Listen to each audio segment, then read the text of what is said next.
Hello mga Popsi, welcome back na naman sa ating video at sa aking Facebook page, no? At sa aking vlog. Ayan, so magandang gabi na naman sa inyo lahat. Ito ngayon ay gumagawa na naman tayo ng wrinkles. Nagluluto na ng wrinkles. Ayan mga Popsi, nakasala na yung ating wrinkles. Ayan, so 1 kilo nga pala yung ginawa ko na wrinkles.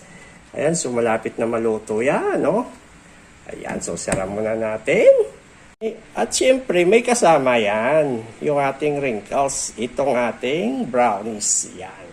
So, na-slice ko na yung brownies na ito. Ayan, na-itsura niya, no?